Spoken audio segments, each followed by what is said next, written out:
এইমাত্র পাওয়া আবহাওয়া দপ্তর থেকে আজকের সবচেয়ে গুরুত্বপূর্ণ খবর।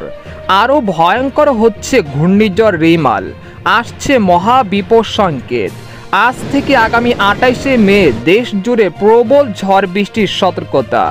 এছাড়া আগামী 24 ঘন্টায় দুই বাংলার উপকূলীয় জেলাগুলোতে বিক্ষিপ্ত ভারী ঝড় বৃষ্টির সম্ভাবনা, এমনটা জানাচ্ছেন আবহাওয়া দপ্তর। আজ ও আগামীকাল কোন কোন জেলায় এই ঘূর্ণিঝড়ের প্রভাবে ঝড় বৃষ্টি হতে পারে জানিয়ে দিব সম্পূর্ণ বিস্তারিত ভিডিওদের সঙ্গে থাকুন। আর সবার আগে সবার প্রথম সঠিক আবহাওয়ার খবর জানতে আমাদের চ্যানেলটিকে সাবস্ক্রাইব করে রাখুন। এবার জেনে নিন এক নজরে। আবহাওয়ার পূর্বাভাসে বলা হয়েছে বঙ্গোপসাগরে গভীর নিম্নচাপটি ঘূর্ণিঝড়ের রূপ নিয়েছে। এর ফলে আজ রাত থেকে দেশের বিভিন্ন অঞ্চলে বৃষ্টি বা ঝড়ো হাওয়া বয়ে যেতে পারে। এর কারণে দেশের সকল সমুদ্র বন্দরগুলোকে 3 নম্বর স্থানীয় সতর্ক সংকেত দেখাতে বলেছে বাংলাদেশের আবহাওয়া দপ্তর। এছাড়া গত 24 ঘন্টায় দেশের সব বিভাগেই তীব্র তাপপ্রবাহ বয়ে গেছে।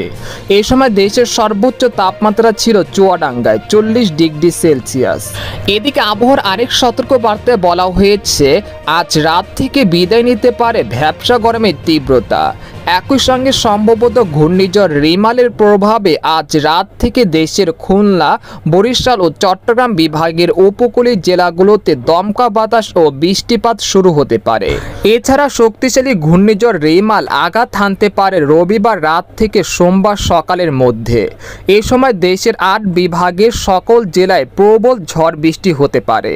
সেই সাথে কোথাও কোথাও ঘন্টায় 100 থেকে 120 কিলোমিটার গতিবেগে দমকা বা ঝড়ো হাওয়া বয়ে যেতে পারে। সতর্ক বার্তা, প্রবল ভারী বর্ষণ ও জলোচ্ছ্বাসের কারণে উঁচু ও নিচু এলাকায় জলাবদ্ধতা সৃষ্টি হতে পারে। এতে মাঠে থাকা ফসল ও মাছের ঘের ক্ষতিগ্রস্ত হতে পারে, তাই পূর্ব প্রস্তুতি নিয়ে রাখুন। কক্সবাজার, কুতুবদিয়া ও টেকনাফ উপকূলে লবণ চাষিরা আপনারা অতি দ্রুতই আপনাদের কাজগুলো গুছিয়ে নিন। এদিকে সর্বশেষ সামুদ্রিক বার্তায় বলা হয়েছে বর্তমানে গভীর নিম্নচাপের কেন্দ্রে 50 কিলোমিটার ব্যাসার্ধের মধ্যে বাতাসের একটানা গতিবেগ ঘন্টায় 55 কিলোমিটার, যা দমকা হাওয়া আকারে 75 কিলোমিটার পর্যন্ত বৃদ্ধি পাচ্ছে। সাগর ওই স্থানে বেশ উত্তাল আছে। এটি উপযুক্ত পরিবেশ পেলে আর কয়েক ঘন্টা এর ভিতরে ঘূর্ণিঝড় রিমালে পরিণত হতে পারে। এমনকি এটি 26শে মে বিকেল থেকে রাতের মধ্যে ঘূর্ণিঝড়ের রূপ নিয়ে বাংলাদেশ ও পশ্চিমবঙ্গের উপকূলে আঘাত হানতে পারে। বর্তমানে দেশের সকল সমুদ্র বন্দরগুলোকে 3 নম্বর স্থানীয় সতর্ক সংকেত দেখাতে বলা হয়েছে। পরবর্তীতে সতর্ক সংকেত আরও বাড়তে পারে। উত্তর বঙ্গোপসাগর ও গভীর সাগরে অবস্থানরত মাছ ধরা নৌকা ও ট্রলারগুলোকে পরবর্তী নির্দেশনা না দেওয়া পর্যন্ত উপকূলের কাছাকাছি এসে সাবধানে চলাচল করতে বলা হয়েছে। একই সঙ্গে তাদেরকে 29 তারিখ পর্যন্ত গভীর সাগরে বিচরণ না করতে বলা হয়েছে সতর্ক বার্তায়।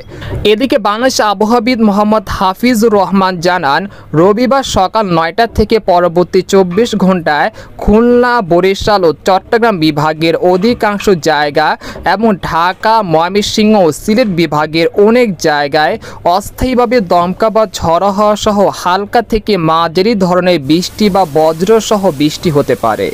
সেই সাথে দক্ষিণাঞ্চলের কোথাও কোথাও মাঝারি ধরনের ভারী থেকে অতি ভারী বর্ষণ হতে পারে। এছাড়া দেশের অন্যত্র অস্থায়ীভাবে আংশিক মেঘলা আকাশ সহ আবহাওয়া প্রধানত শুষ্ক থাকতে পারে। এই সময় সারা দেশে দিনের তাপমাত্রা প্রায় অপরিবর্তিত থাকতে পারে এবং রাতের তাপমাত্রা 1 থেকে 2 ডিগ্রি সেলসিয়াস হ্রাস পেতে পারে। জলীয় বাষ্পের আধিক্যের কারণে অস্বস্তি ভাব বিরাজমান থাকতে পারে। তো এই ছিল খবর। এরকম নির্দিষ্ট আবহাওয়ার খবর জানতে আমাদের সাথেই থাকুন।